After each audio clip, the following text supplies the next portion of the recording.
हाँ, आईपीओ तो ऐसा, आईपीओ बाजार पे जो है निगाहें हमारी लगातार लगी हुई हैं, चाहे वो लिस्टिंग हो रही हो, चाहे आईपीओ आ रहा हो, आईपीओ से जुड़ी कोई अपडेट आ रही हो, सब्सक्रिप्शन के आंकड़े क्या कह रहे हैं और इस समय बाकी ब्रोकरेज हाउसेस की रिपोर्ट क्या कह रही है, ब्रोकर क्या कह रहे हैं, ग्रे मार्केट में प्रीमियम क्या कह रहा है, सब पे निगाहें रहती हैं और हर्ष तमाम डेटा लेकर के हमारे साथ हाजिर हो जाते हैं।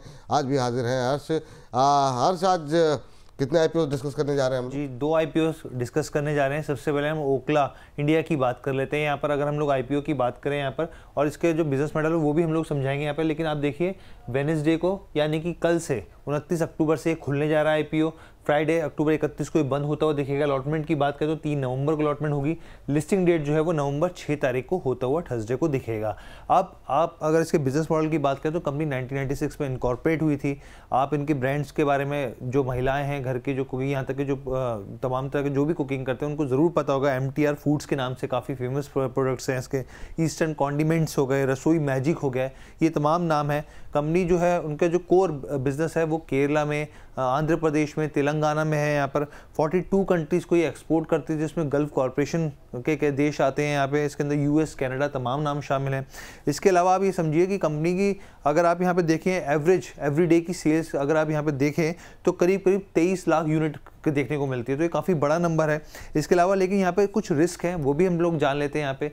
देखिए, सबसे बड़ा कंसर्न यहाँ पे ये है, जो सप्लायर जो है यहाँ पे रिस्क है उसका परसेंटेज है। यहाँ पे करीब 10 टॉप सप्लायर से कंपनी करीब करीब 37.9% रॉ मटेरियल खरीदती है। तो ये कंसर्न है यहाँ पर। इसके अलावा आप ये समझिए यहाँ पे कि जो फ्लक्चुएशन होता है प्राइस में, वो साफ तौर पे पैकेजिंग और यहाँ पे रॉ मटेरियल पे इम्पैक्ट डालता हुआ दिख सकता है। इसके अलावा जो प्रोडक्ट सेफ्टी को लेकर तमाम नए नियम आ रहे हैं, FSSAI प्रिजर्वेटिव्स को लेकर नए नियम बदलता रहता है, तो वो एक चीज़ और यहाँ पर ध्यान में रखने वाली बात है। अब हम लोग आगे बढ़ते हैं यहाँ पर, और आप देखिए प्राइस बैंड जो है 695 से लेके 730 रुपये के आसपास है। एक लॉट में 20 शेयर होंगे। इशू साइज जो है वो आप देखिए 1600 करीब 60 करोड़ से ज़्यादा के आसपास का है, जिसमें 2.28 लाख शेयर्स होंगे। पूरे तरीके से OFS है, और प्रमोटर की जो होल्डिंग है वो वो 90% है, और पोस्ट जो है इशू के बाद 75% रह जाएगी।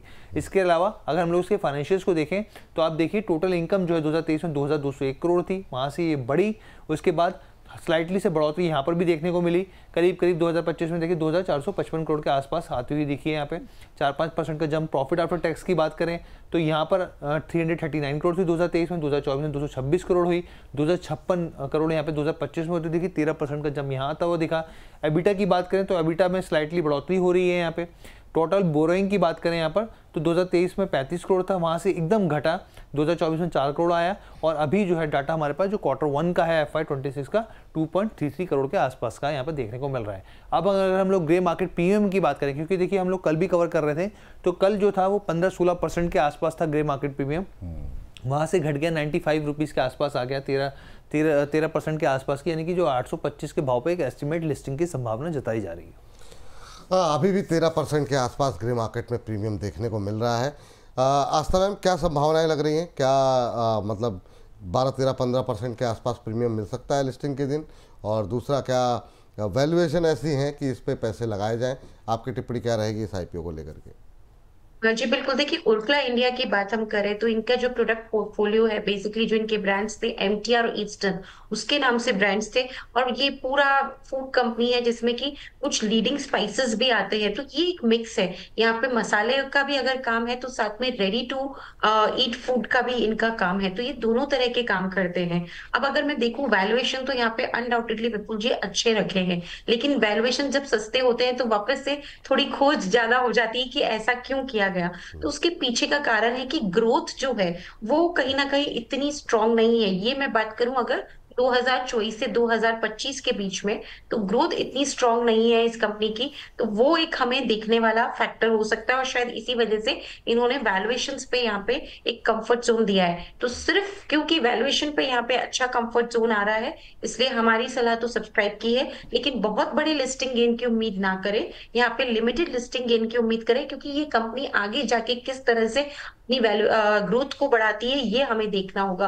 क्योंकि क्या है कि सिर्फ रेडी टू ईट फूड है, तो ये एड्रेसेबल मार्केट जो होता है विपुल जी, ये एकदम ही अलग है। ज्यादातर अगर मैं इंडिया में बात करूं तो रेडी टू ईट फूड का कितना चलन है, ये बाहर जरूर है, क्योंकि बाहर हमारे स्टूडेंट्स जाते हैं या हमारे देश के नागरिक जॉब करने जाते हैं, तो वहां अगर उनको इंडियन फूड खाना है, उनके लिए एक अच्छा ऑप्शन है। लेकिन अगर मैं इंडिया में रहती हूँ, फिर थोड़ा सा लिमिटेड ऑप्शन हो जाता है ये, क्योंकि आजकल हम देख रहे हैं जोमेटो से अगर हम ऑर्डर कर सकते हैं, अगर कुछ खाने की ही इच्छा है, तो इंडिया के अंदर ऑप्शंस काफी ज्यादा हैं, लेकिन बाहर के लिए ये अच्छा ऑप्शन है। तो मुझे लगता है वही एक वजह है कि ग्रोथ इतनी सॉलिड इनकी हमें दिख के नहीं आ रही।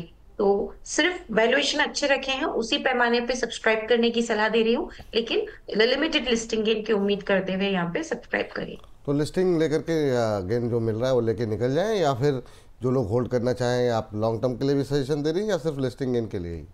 दोनों के लिए सजेशन है। देखिए इसमें क्या होगा, मैं जैसे बोला, मैं देखना चाहूंगी ये लोग अपनी ग्रोथ को आगे कैसे बढ़ाते हैं, तो वो एक फैक्टर देखना है, तो बिल्कुल लॉन्ग टर्म पोर्टफोलियो में भी रख सकते हैं। लेकिन फिर भी मुझे लगता है कुछ बहुत बड़ा रिटर्न, अनटिल अनलेस कंपनी कुछ बहुत ही मैजिक अपनी ग्रोथ फ्रंट पे करके दिखा दे, तो बात अलग है।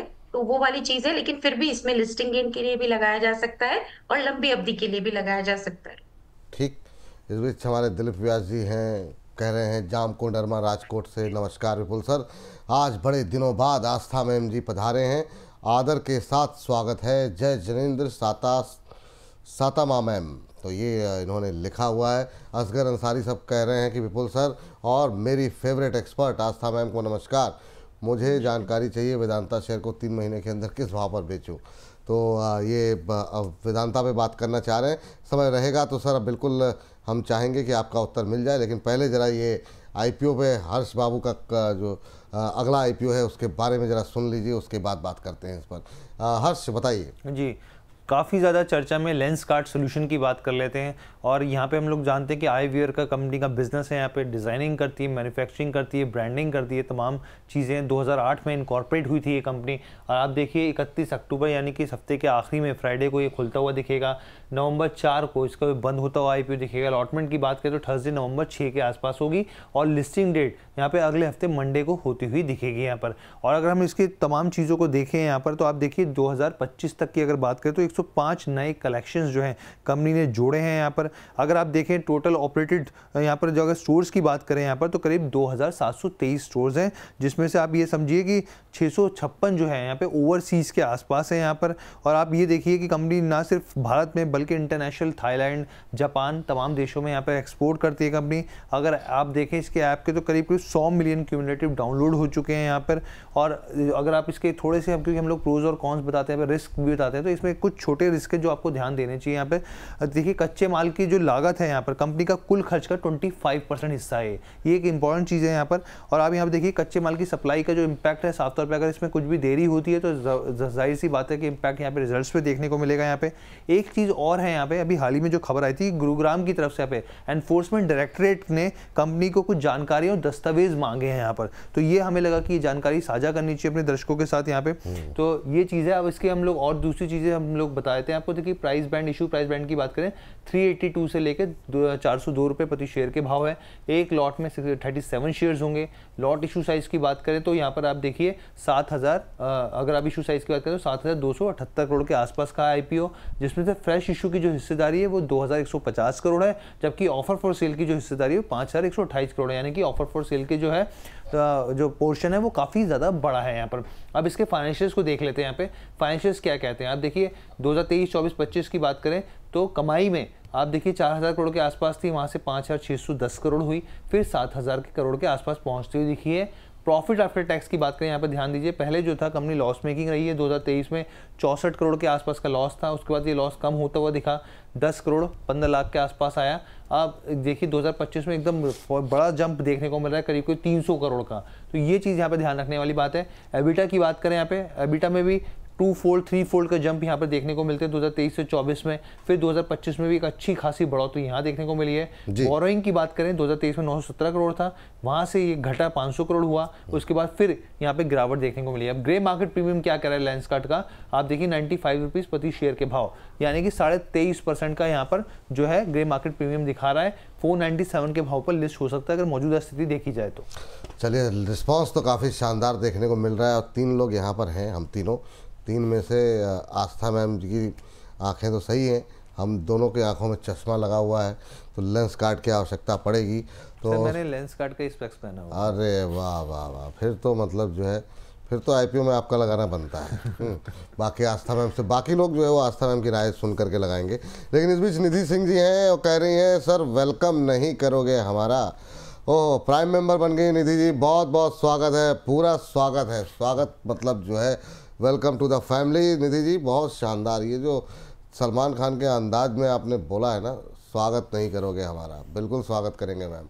आस्था मैम, क्या करना चाहिए लेंसकार्ट को लेकर के, क्या राय है? और जिस तरीके से ग्रे मार्केट के अंदर प्रीमियम देखने को मिल रहा है, क्या हम उम्मीद करें एक अच्छी लिस्टिंग इनकी?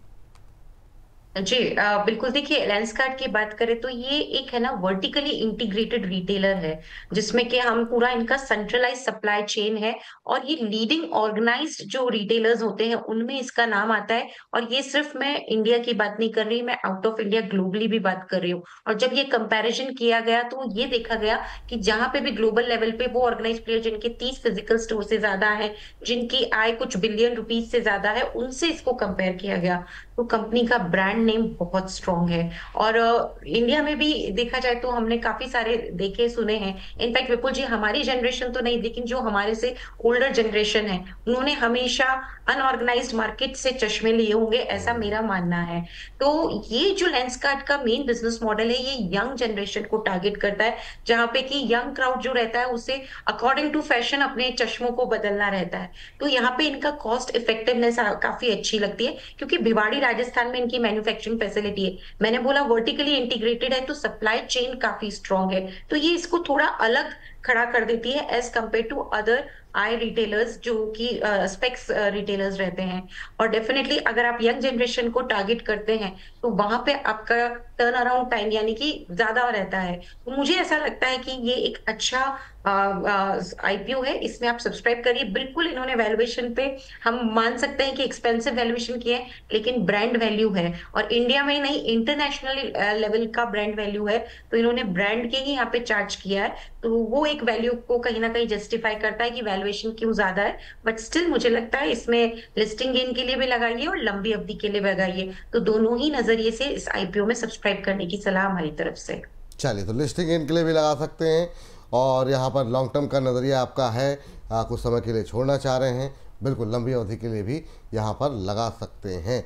और मैम जिस तरीके से ग्रे मार्केट में प्रीमियम देखने को मिल रहा है, ऐसा लग रहा है कि ये मतलब हो सकता है बहुत लोगों को ना मिले। तो खैर उस पर हम लोग आगे तो चर्चा करेंगे, लेकिन क्या स्ट्रेटजी ये सही होनी चाहिए कि जिस भी अगर नहीं मिला तो लिस्टिंग के दिन कूद करके लेने की ये जो रणनीति रहती है वो सही रहेगी यहाँ पर, या अभी आप वेट करना चाहेंगे, एक बार देखेंगी लिस्टिंग किस तरीके से होगी उसके बाद तय करेंगे? जहां तक उम्मीद है लिस्टिंग तो मैं अच्छी ही यहाँ पे मान के चल रही हूँ, लेकिन उस दिन कूद के मत लगाइएगा, क्योंकि लिस्टिंग मुझे लग रहा है इसमें अच्छी होती हुई नजर आएगी।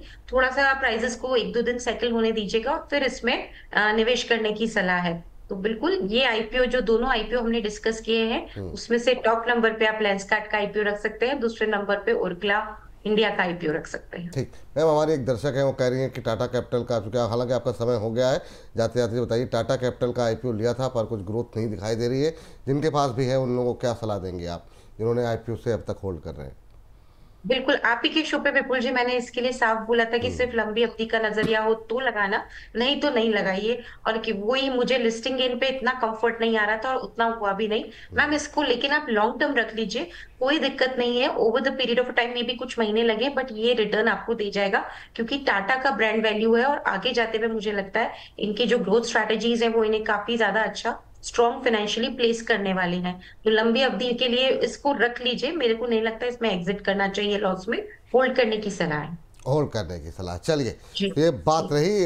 हर्ष, बहुत बहुत शुक्रिया, बहुत बहुत थैंक यू आपका इस तमाम चर्चा में हिस्सा लेने के लिए और बताने के लिए इन आईपीओस के बारे में। और आस्था मैम आपका भी बहुत बहुत धन्यवाद, बहुत बहुत शुक्रिया। धन्यवाद विपुल जी। कोई डिस्क्लोजर आपकी तरफ से?